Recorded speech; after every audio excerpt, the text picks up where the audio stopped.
Hi, friends. Hey, thank you for taking a few minutes to watch our Cru City update. I know it's a busy season, but we wanted to communicate some updates with you, those who deeply care, support, and pray for our ministry and family.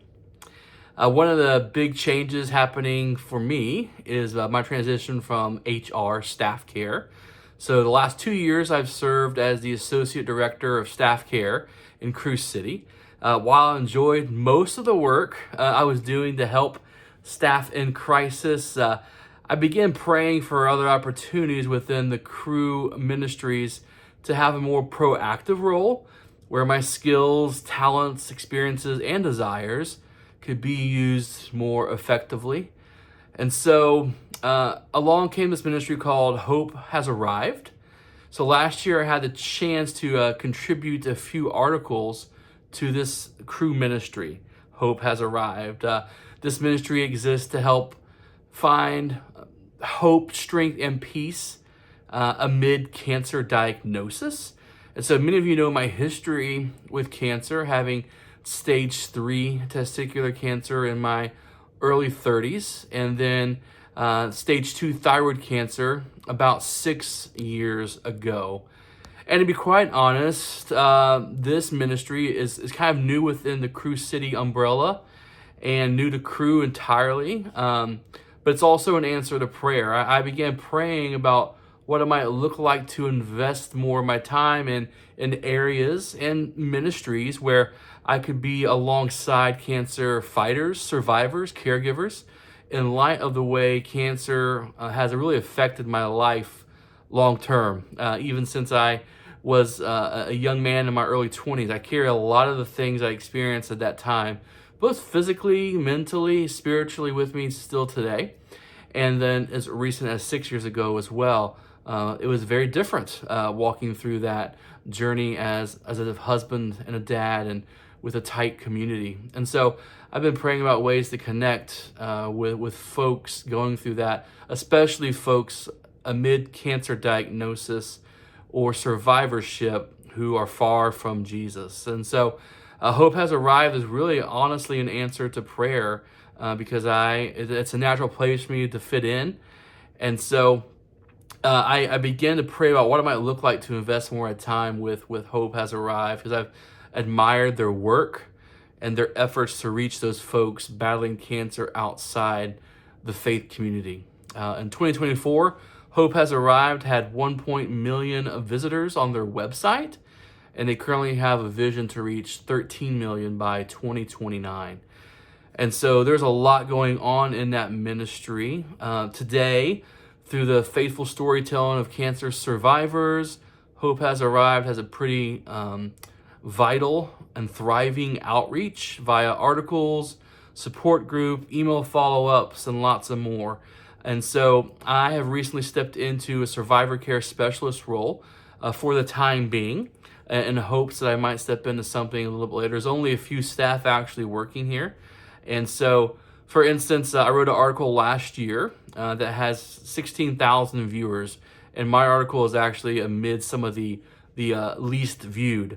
And so it has a huge readership, and the way that they operate and do the ministry, they're able to attract lots of folks who will go into Google who are seeking help because they feel hopeless about their cancer diagnosis and the spiritual realities that kind of arise and walking through things like suffering and pain and grief.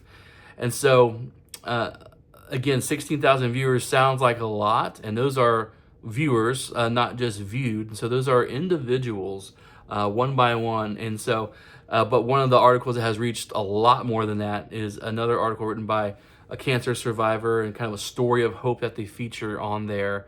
And he has close to 500,000 views. So there's a great strategy going on. I won't get into all those details, but I just wanted to mention that as one of the ways that they reach out to lots of people and cast wide nets is through their website and the articles. And we're able to see all these things through something called Google Analytics, which is something that I'm continuing to learn about and try to understand.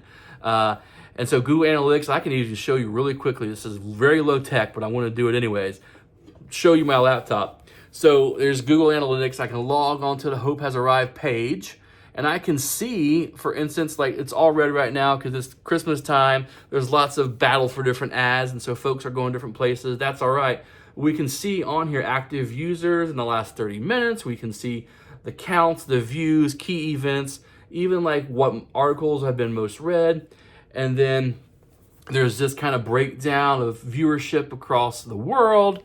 And then we can also click on something that I find really cool. And I visit here multiple times throughout the week and pray for essentially active users who are online right now. And so on this map, you'll see little blue bubbles. And those little blue bubbles represent one person in that location. And so sometimes you will pop on here and find folks like here all across the country, the US. There's some in Africa right now and one in Indonesia. And so, but throughout the day, you can log in there and see all kinds of folks across the globe visiting the website and reading an article about what does it look like to walk through cancer when you feel lonely? What about fear? What about what's next? And survivorship. And then ultimately at the end, there's opportunities to hear about Jesus. And so the reality is thousands will pray to God for the first time for help when they come across the website. And then thousands will also be praying about taking their first step for the first time to follow Jesus. And so with all the articles, the support group, direct ministry, all the different ways that Hope Has Arrived is connected to try to reach those folks who are seeking help in cancer. There's lots of great things going on. And one of my roles as a survivor care specialist with Hope Has Arrived is to enter in to figure out ways to come alongside folks. And so there are some really fun ways I've been connecting with folks in our support group. There's about 1,300 folks in that support group right now who simply ask for prayer and come alongside folks and enter in this time. And so that's one of the roles that will be taking up a lot of my time coming into the new year. Is my new role with Hope Has Arrived. And so it's still caring, but it's less staff caring and more direct ministry, outward focused to reach folks in different and cool ways. And so that's what will take up most of my time, and it's a big change. Well, Catherine and I, we've been on staff for 20 plus years. And so being on staff for that long affords us many other opportunities to serve staff uniquely as well. And so Catherine faithfully coaches some staff in ministry who need some extra help and encouragement in difficult seasons. It also affords us opportunities to teach. And my particular area where I'm trying to always, hit the staff hard is an area of rest, whether that's Sabbath, sabbatical, rhythms of rest in their daily lives, but really for those in full-time ministry or even full-time work, we all can relate to this, like wanting to always be downstream where all the action's happening, but really to make sure we have an understanding, a knowledge, a belief that we're carrying with us everywhere we go, that the spring of life is where all that energy and effort needs to come from. And so really pointing staff toward like the spring that we need to be investing in and kind of wading in all the time so that we can be healthy downstream doing the work of ministry. And so we'll have opportunities to do that. And then I will continue to care consult. And so part of my former role was just a lot of crisis care, which I'm not opposed to, but I don't want to do only that all the time. And so I will consult from time to time with crew and staff care in certain cases. And so I will still enjoy doing that, but also have the opportunity to invest lots of my time with Hope Has Arrived where I feel God leading me to do that. And so we're still going to continue our local efforts. I know Catherine continues to do a prayer with moms in our neighborhood and really across our district where she continues to flourish. Meeting with those moms in the neighborhood, also praying for faculty and staff and teachers in our district. And she just continues to have such a good response from folks in that.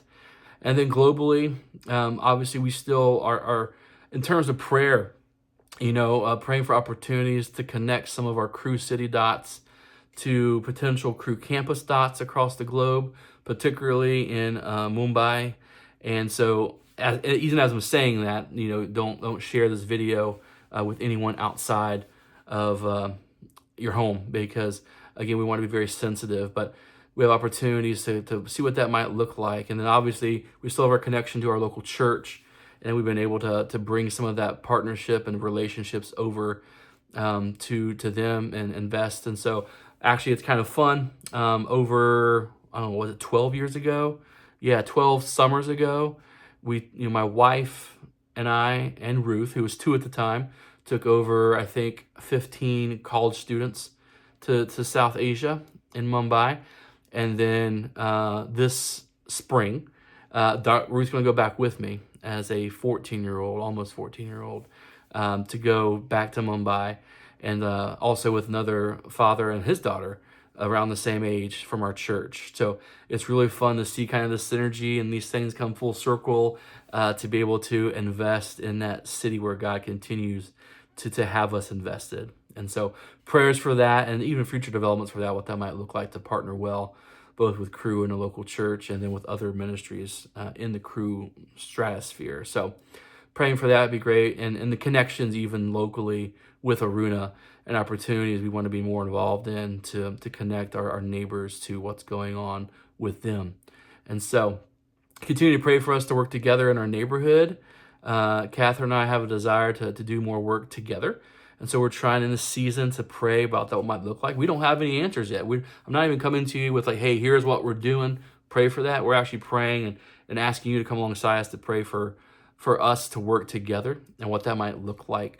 We're thinking through, outreaches or Bible studies and some of the natural relations we have and discipleship in the city. So we're praying through what that might look like coming soon in 2025. And so we have a lot of opportunities, but we don't want to spread ourselves too thin. We want to really invest well and see what God will do by being present with others and committing. And so prayers for that would be great. And connecting with us, like we so want to connect with you. And so whether you want to give us a call or shoot us an email or text, or if you're local and want to grab coffee or lunch, we would love to do that.